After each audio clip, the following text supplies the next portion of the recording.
How do? Welcome back to Edgar TV, another Pro Tour roundup talking all the key talking points. Before we get into that, first of all, if you did hear me on the European Tour this past weekend in commentary, first of all, I'd like to say that I really did enjoy the experience. Felt a little bit nervous on day one, but then really got into it over the next couple of days. Really enjoyed working with Dan Dawson as well, someone I've sort of done a bit on here with before and sort of had conversations with, but it was quite a big thing for me to work with Dan because he's someone that I've really enjoyed the work of for a long time, so did really enjoy that experience as well. So hope you enjoyed listening to me on there. I will be doing more, that's the good news. So the PDC was really happy with the job that I did. I'll be doing more of those, more Pro Tours, more Women's Series in 2025, so you'll hear me a lot more on the screen. So if you enjoyed it, great, and if you didn't, tough, because I'm going to be doing more anyway, so unlucky. Another thing, this channel's been a little bit full recently in regards to updates with Pro Tours and things. I know a lot of you like them, but there will be some other stuff coming soon. I just don't want to flood the channel with lots of content, so while the Pro Tours are on, but I have been filming other content that will be coming out at the end of these Pro Tours and next week, so make sure you are subscribed. Some really, really good content, some really insightful content into life on the PDC. We're going to be delving into things such as drug testing, match fixing, some of the real hot topics that are out there at the moment. I'm going to be touching on those and giving you some inside information, so make sure you are subscribed. But let's get on with the theme of today, the PDC Pro Tour. That's the important thing, that's what we're looking at, isn't it? And the first thing was, I actually watched this game, Connor Scott, Brett Claydon. Look at this, Connor Scott.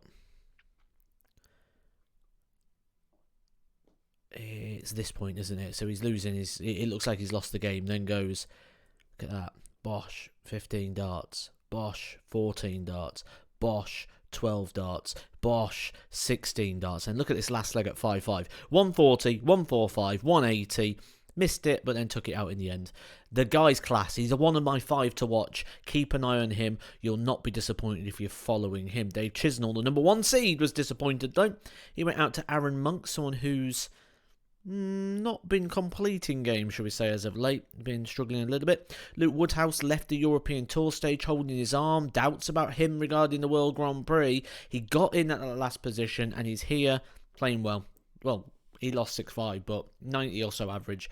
Better than I expected when I saw his name on the lineup.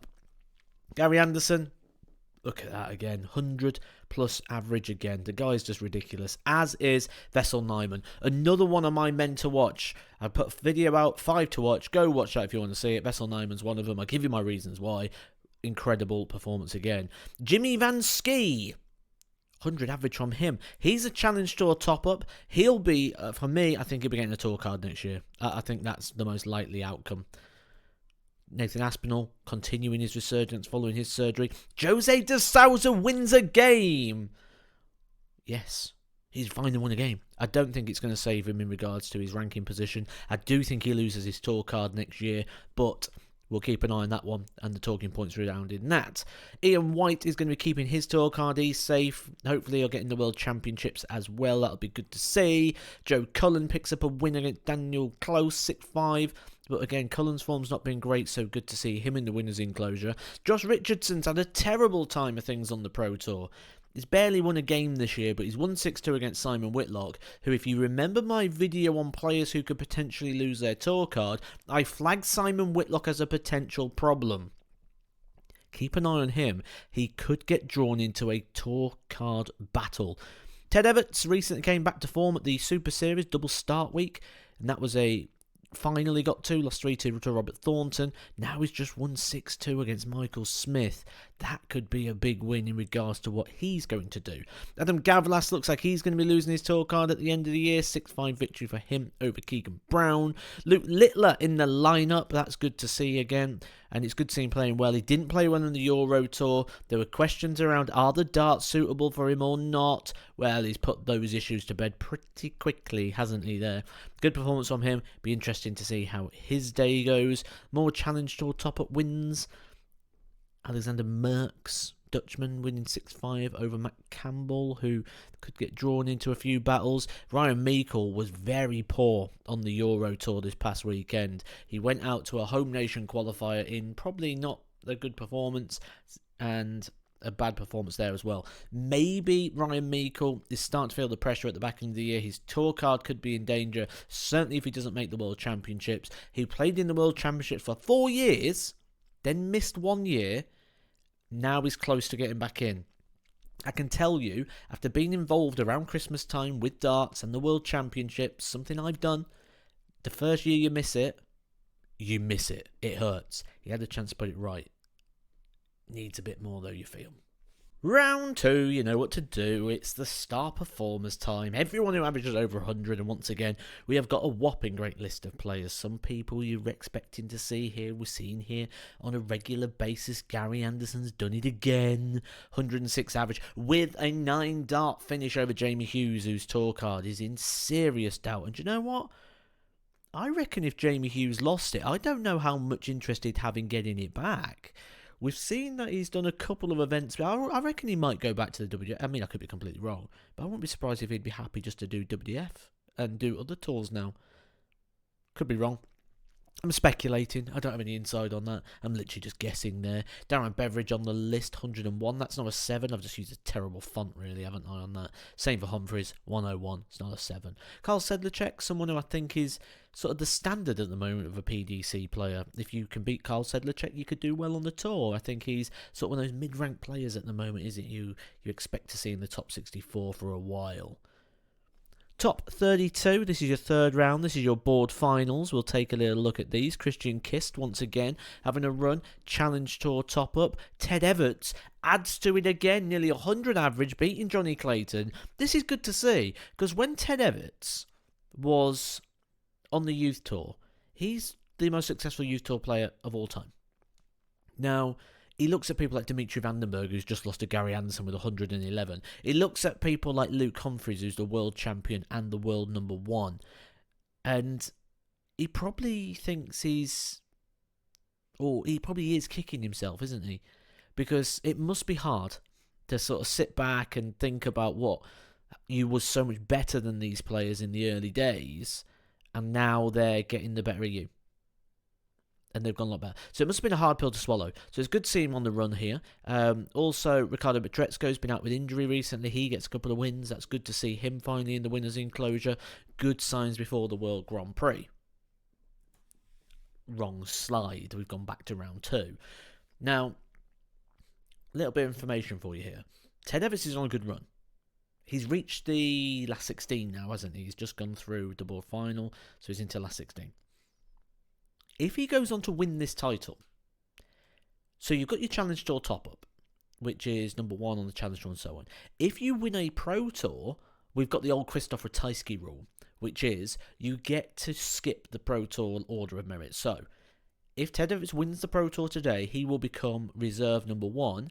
Challenge Tour position 1 will be number 2. So if a non-tour card holder wins a Pro Tour, they become the first reserve for every single Pro Tour left. If he does win this, it will put him in line for the Players' Championship finals. Probably a little bit far off for the Worlds, but with the other ones left, if he keeps the form going. So interesting now. I'm not sure if I don't think he's going to go on win it, but just a little bit more information. Because I know that everyone comes here for those little bite-sized pieces of information to help you understand what is a complicated system. The other thing is the World Grand Prix cut-off's been done as well. You probably see the draw was out, so this doesn't help to the World Grand Prix. It does help to the World Championship, the Players' Championship finals, and the World Match Play. And next year's World Grand Prix. However, again, if a non-tour card holder, Connor Scott, for example, is in a World Match Play place, Wesley Plazier picked up some good results. If a player outside the Pro Tour gets a tour card next year, they start from 0. So all those get zeroed. The only way Connor Scott will keep his money, for example, at being close to that World Match Play place is if he's in the world's top 64. Complicated, isn't it? I'll talk you through it, so make sure you're subscribed. The ridiculous form of Gary Anderson continues. Look at that. 114 against Luke Humphreys. He's out. 108 against Dom Taylor. Nearly had him beat as well. At one point, Gary Anderson was averaging 114 and losing that game. Turned it around. He looks almost certain, doesn't he? He's 100 plus every way. He looks certain to go pick up the title. We'll see. Obviously, Luke Littler's still in there in the other half of the draw. He's gone through against Mike De Decker and Martijn Drack. Picking up, we know Luke Littler, Gary Anderson is, for me, a game I would love to see. Certainly on the big stages. Good run from Krzysztof Ratajski to the quarterfinals, going out to Vessel Nyman, one of my 5 to watch. Dom Taylor, one of my 5 to watch. That video is aging well. Dom Taylor quarterfinals, Vessel Nyman currently in the semis. What a great video that's turned out to be. Jose de Sousa getting to the board final. Big step up for him in regards to what his season has looked like. Ted Everts nearly did it. He got through to the quarterfinals, lost in a last leg shootout to Stephen Bunting, but massive run there to the quarterfinals for Ted Everts. He might even be slightly hopeful or encouraged that he might get a few more Pro Tour call-ups. Could still squeak a Players' Championship final, certainly if he continues the form he is on. But for now, my attention again is moving for my 5 to watch. That's aging really well. So when I finally get to drop this video, because I don't want to flood you guys with too much information at once, when I drop this video of my 3 to watch, who you may not have heard of yet, maybe you'll listen to the big man because he's on form with these 5 to watch. Bosh. Okay, so the end of that last clip, I said Bosh is on form, and I was talking about maybe Gary Anderson, Luke Littler final. It's going to be neither of them. They're both gone out. Gary Anderson going out to Vessel Nyman. One of my 5 to watch. I'll keep saying it. Great video. Go give it a check. 7-5 to Vessel Nyman. Stephen Bunting. Been in great form, hasn't he? Deep runs all the time. Another good run here. 7-6 victory over Luke Littler. Good to see Luke Littler getting far again. Certainly after the very small concerns around his equipment. I was on that Euro Tour commentary. 6-3 against Bruno Sturkley, I thought was flattering to Bruno. And then lost to Luke Humphries, where he didn't really perform. Looked frustrated.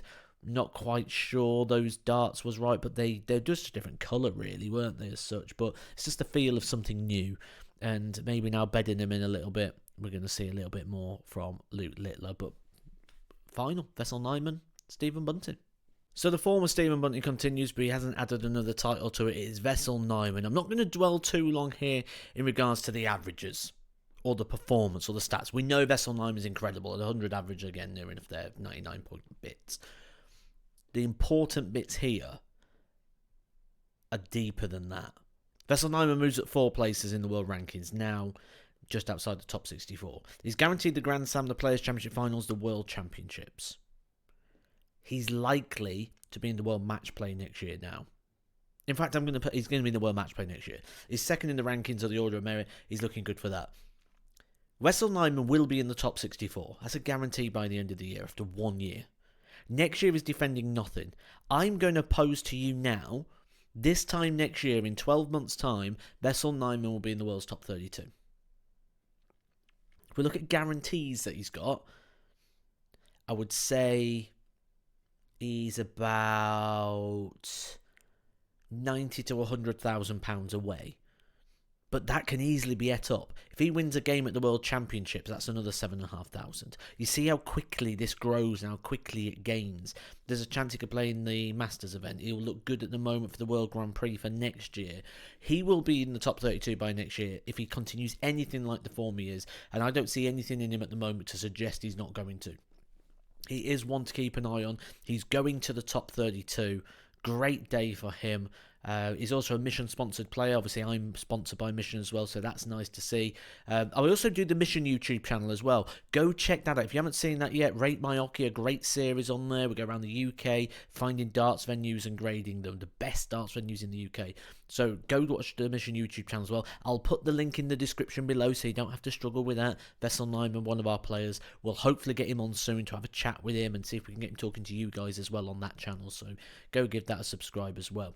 But Nyman, the Pro Tour winner. Stories of the day. Gary Anderson, a big run. Stories of the day.